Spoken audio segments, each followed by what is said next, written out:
Hi, welcome back to Engine Shop Joe. We've been talking about fault history, so I want to continue a little bit today. Uh, I want to talk about NOx sensors, NOx, and generally speaking, you shouldn't have NOx sensor faults. And there's a couple things that go bad on NOx sensors. One is the heating element in the sensor. If that's a thin ceramic shell, if it cracks, the sensor's done. It's failed, and that'll be an active fault on it's called the heater in the NOx sensor. If that's active, it's over. There's no fixing that. And the other typical faults that you get, two different kinds, are two different categories, I should say, are abnormal update rate. And usually that has to do with the module itself, not the physical probe that screws in the pipe.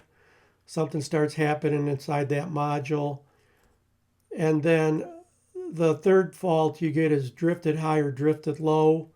And drifted high or drifted low, it can be that something happened to the sensing part of the probe, or it can be a problem in the module as well.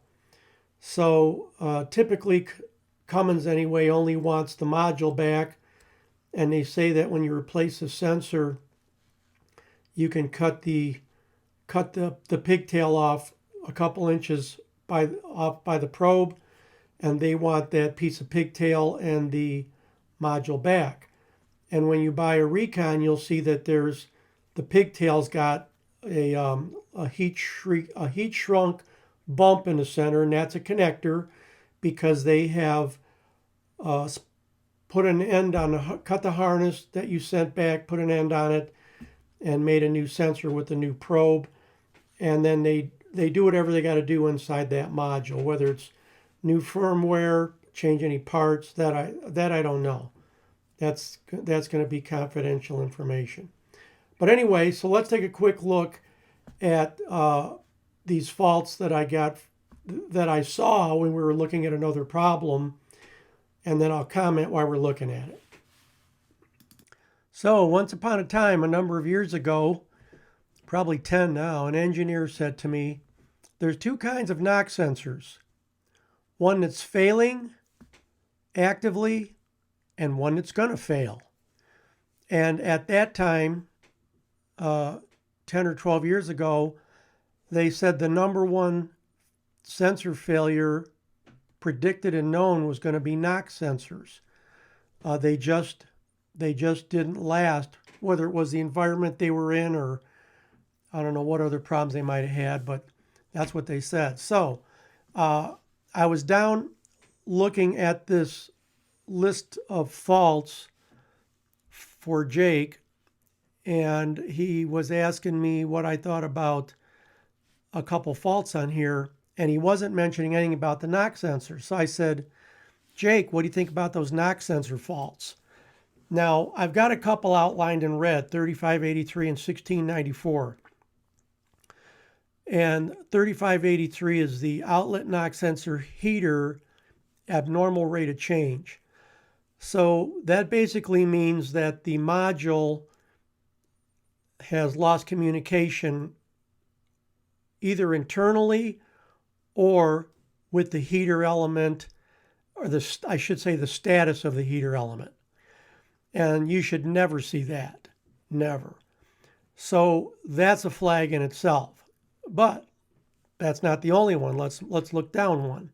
After treatment outlet NOx sensor data is erratic, omittent, or incorrect.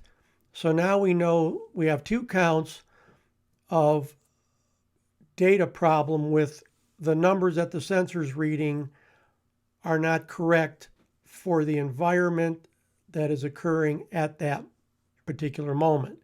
I say that because when everything's warmed up and you're running down the road, your values might be 140 to 500 depending. And if you were reading 30, well, that's a reading, so it's not going to log fault that the sensor's totally failed, but it might log this data as erratic, intermittent, or incorrect. And then next, 6463, there's 4 counts of it, has the most counts. and that's after treatment knock, outlet knocks, data's not rational, drifted low.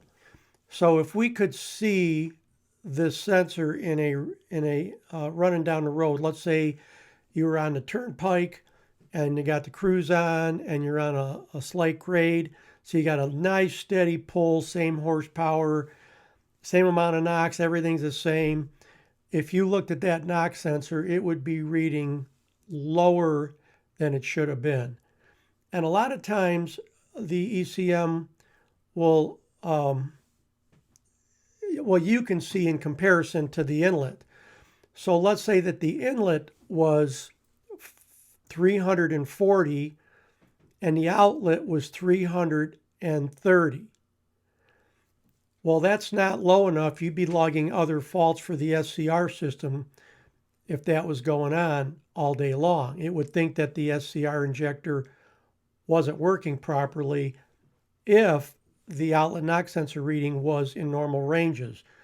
But in this case, it's always low enough that there's no way it should be that low in different situations, so it logs this fault.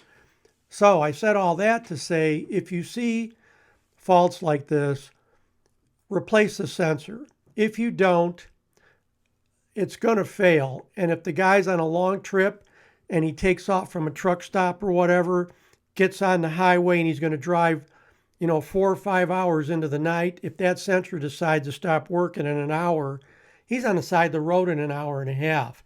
He's not going to make it anywhere. It's the middle of the night. Worse yet, it could be raining or the winter time. So take care of that. When you see those knock sensor faults, change them.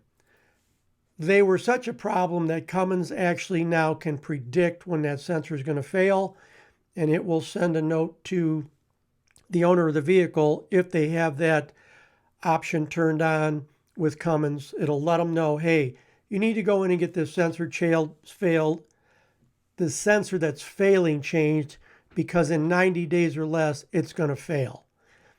So that is a thing now that they do. So when you see that, handle it. Thanks again. See you next time on Engine Shop Joe.